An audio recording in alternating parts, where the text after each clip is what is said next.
Vous écoutez Europe 1, il est 8h18. L'interview politique d'Europe 1, Fabienne Amias, vous recevez ce matin un ex-candidat à la présidentielle qui vit désormais en union libre politiquement avec Benoît Hamon, c'est Yannick Jadot. Bonjour Yannick Jadot. Bonjour. Bon, c'est émouvant, c'est une des dernières fois où on vous entend ce matin.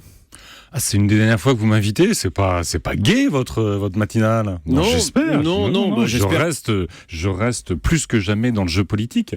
Mais cette fois, avec cet accord, moi, vous savez, ça fait 25 ans que je me bats sur l'écologie et que je veux que notre pays prenne ce tournant parce que c'est bon pour l'emploi, c'est bon pour les services publics, c'est bon pour la démocratie, c'est bon pour l'Europe.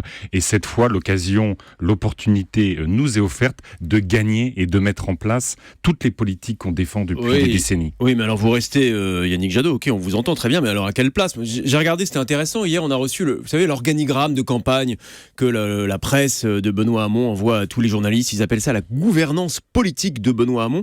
Alors le problème c'est qu'il y a tout un tas de personnes, c'est formidable, et vous n'y êtes pas, vous n'apparaissez pas, vous n'êtes nulle part, donc ça y est, l'accord est entériné, et hop, disparition. Mais parce que nous n'avons pas encore travaillé sur ce sujet-là, nous allons nous rencontrer aujourd'hui pour mixer les équipes, pour définir y compris ma place dans le dispositif. Moi, j'ai voulu depuis 3 semaines que nous négocions que la priorité absolue, ce soit le projet. Nous travaillons à mettre en place un programme de gouvernement pour 5 ans. C'est du travail si on veut être crédible, à la fois du point de vue de l'emploi, du point de vue des finances publiques, mais surtout de la santé, de notre avenir, de l'Europe comme des territoires. Le projet, vous dites vraiment rien que le projet, pas aussi un petit peu d'arrière-cuisine, de tambouille sur les places et les circonscriptions ? Monsieur Namias, si vous êtes comme moi pour la démocratie et sur le fait que notre pays se trouverait mieux dans un régime parlementaire, le fait de construire une majorité parlementaire à l'Assemblée nationale, ça n'est pas sale. Il faut qu'on fasse tous très attention à ce message qu'on envoie en permanence sur l'idée de la tambouille politicienne quand il s'agit de définir qui seront les députés qui voteront les lois et qui permettront soit à ce pays de basculer dans le pire, Marine Le Pen, la xénophobie, le repli identitaire, moins de services publics, moins d'infirmières, moins d'enseignants, ou vers le meilleur, la prise en compte de la santé, la défense des services publics, la création d'emplois non délocalisables sur l'ensemble de nos territoires. C'est important un député. Mais ça, et il faut une majorité parlementaire. Ce sont les idées. Il faut une majorité parlementaire pour mettre en place un programme présidentiel. Mais c'est incontestable. Vous avez politiquement et institutionnellement raison, mais à n'importe quel prix. Je pense par exemple à le cas de Cécile Duflot. À Paris, bah oui, mais je vois que vous haussez les sourcils quand je vous en parle. Néanmoins, ça a fâché beaucoup de socialistes parisiens. Anne Hidalgo n'en voulait pas. Il y a des portes qui claquent. Je voyais Christophe Carrech hier dans le JDD qui disait moi ça me convient pas tout ça. Je vais soutenir Emmanuel Macron. Pour ça, est-ce qu'on peut tout faire à n'importe quel prix ? Si Monsieur Carrech n'attendait que ce prétexte pour rejoindre Emmanuel Macron, bien lui en face. Le sujet, pardonnez-moi, le programme sur lequel on est convenu, c'est quand même à la fois le développement massif des énergies renouvelables, plus 3 à 400 000 emplois dans notre pays et la fin du risque du nucléaire et du dérèglement climatique. C'est en plein salon de l'agriculture, l'aide à la conversion de nos agriculteurs pour éviter un suicide par jour, pour éviter des revenus qui sont parfois indécents du point de vue du niveau de vie qu'on donne à nos paysans. Alors que s'ils font de la valeur ajoutée, de l'agriculture paysanne, de l'agriculture biologique, ils vivent beaucoup mieux. C'est ça le sujet de cet accord. Permettez-moi de ne pas me laisser divertir par un cas ou un autre. Il y a des députés, le régime commun, c'est que évidemment les députés soient reconduits, ceux qui ont travaillé, et ça ne justifie pas qu'on parle d'autre chose. Dans cet accord, qu'en est-il du nucléaire militaire ? Est-ce que vous avez mangé votre chapeau ? Puisque vous et les écologistes, vous voulez œuvrer au désarmement nucléaire, oui. C'était dans votre projet. Bien Benoît Hamon, dans son programme, dit il faut pérenniser notre dissuasion nucléaire afin de garantir notre souveraineté. Donc, qui a mis de côté ses convictions ? On a un désaccord là-dessus. C'est embêtant parce que c'est pas rien comme projet nucléaire militaire. Ça n'est pas rien. La question de la dissuasion nucléaire, les écologistes, historiquement et de manière très, très forte, ont toujours défendu la dissuasion nucléaire, comme beaucoup d'anciens premiers ministres, Michel Rocard et beaucoup d'autres, à l'échelle nationale ou internationale, parce qu'on considère aujourd'hui que c'est beaucoup de dépenses publiques, c'est un risque majeur et que ça ne participe pas aujourd'hui ni de l'équilibre des forces qu'on pouvait avoir dans la guerre froide, ça participe plutôt d'une dispersion et d'une prolifération nucléaire extrêmement dangereuse à l'échelle internationale. Plus il y aura d'armes nucléaires, plus le risque est fort qu'à un moment donné, un groupe terroriste s'en empare. Donc c'est un sujet de désaccord, et il va rester un sujet de désaccord. Benoît Hamon a un argument qui, à mon avis, est important aussi dans le contexte, c'est que ce débat, nous ne l'avons jamais eu en France sur la dissuasion nucléaire, et que face à Poutine, face à Trump, il pourrait y avoir une incompréhension en portant ce sujet-là.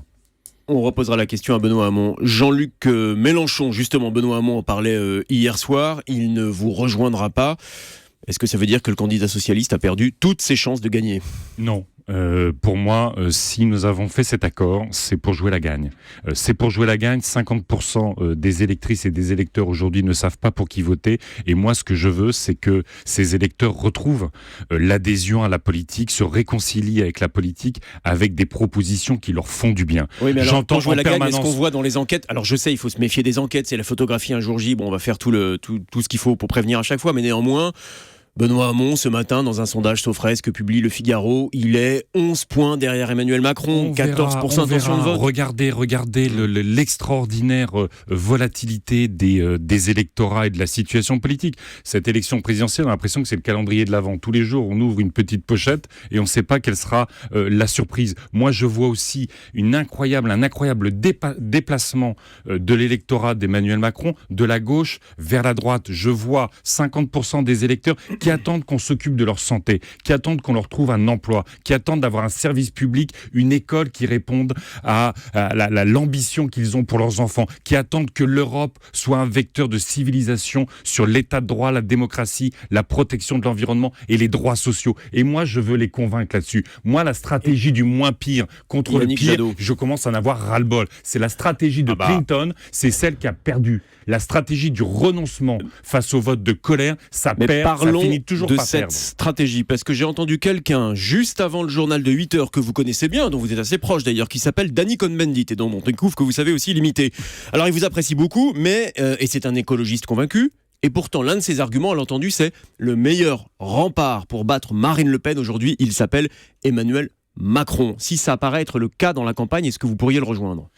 Ça n'est pas, moi je me refuse, je viens de le dire, à cette stratégie du moins pire contre le pire. Cette stratégie, elle est développée depuis des années et Marine Le Pen ne fait que progresser. On peut refuser les stratégies, mais il y a un moment où il y a une réalité politique, Yannick Jadot. La réalité politique, monsieur Namias, c'est qu'il y a 6,5 millions de chômeurs dans ce pays. La réalité politique, c'est que dans certains quartiers, les écoles sont devenues des dortoirs. La réalité politique, c'est que vous avez des déserts médicaux. La réalité politique, c'est que monsieur Macron, monsieur Fillon et madame Le Pen ne prennent pas en compte la réalité écologique, du dérèglement climatique, de l'épuisement des ressources, comme de l'extinction des espèces. Vous les mettez dans le même bain, Macron, Fillon, Le Pen, pour vous, c'est la même chose ? Je dis que de la même façon, ils ne prennent pas en compte sérieusement la réalité écologique. Et que moi, je veux qu'on arrive à résoudre les problèmes des Français et qu'on leur offre une perspective. Macron, pour moi, c'est l'égalité des chances dans un sauf-qui-peut généralisé libéral. Pour moi, la politique, c'est pas l'égalité des chances, ça c'est le loto. Pour moi, la politique, c'est l'égalité des droits, c'est la reconnaissance de la dignité et des talents dans un projet collectif partagé de solidarité et de défense de l'environnement,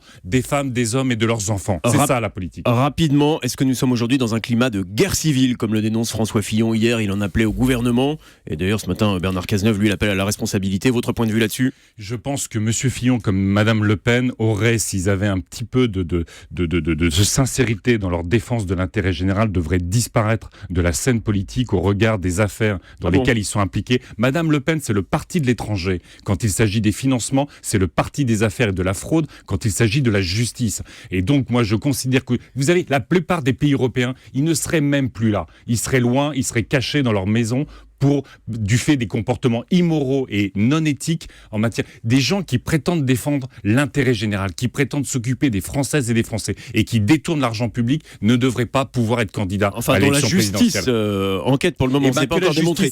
Mais pour vous aujourd'hui, quand on parle d'un président de la République ou d'une présidente de la République, c'est pas que la justice soit freinée, c'est pas que la justice arrête de travailler, c'est qu'elle accélère puisqu'on parle du sommet de l'État et on parle de la représentation de l'intérêt général. Yannick Jadot, vous êtes parlementaire parlementaire européen, Oui. tout comme Marine Le Pen. Marine Le Pen qui a excipé de son statut de parlementaire européen pour ne pas se rendre à une convocation des enquêteurs. Vous La semaine avez dernière, raison. c'est l'immunité et elle en a C'est parfaitement le dramatique, c'est droit. dramatique pour quelqu'un qui combat l'Europe. mais c'est En le fait, droit. pour elle, l'Europe, c'est toucher beaucoup d'indemnités pour elle, son conjoint, ses assistants parlementaires. Ce sont des emplois fictifs et maintenant, c'est l'immunité. C'est proprement scandaleux d'utiliser l'Europe à ces fins-là quand on sait à quel point nous avons besoin de l'Europe pour réguler la Ça veut dire que mondialisation vous demandez aujourd'hui. la levée de son immunité parlementaire. Mais bien sûr, le Parlement européen vote systématiquement les levées d'immunité. Et moi, ce que je considère aujourd'hui que, y compris plus les affaires vont se rapprocher de Madame Le Pen et de Monsieur Fillon, et plus ils seront dans l'excès sur la diatribe, et plus ils seront dans l'excès sur le coup d'État institutionnel, sur la guerre civile, et plus ils y créeront de la diversion pour essayer d'échapper à leurs responsabilités et à leur turpitude. Merci beaucoup Yannick Jadot d'être venu ce matin sur Europe 1. À demain Fabien. À demain.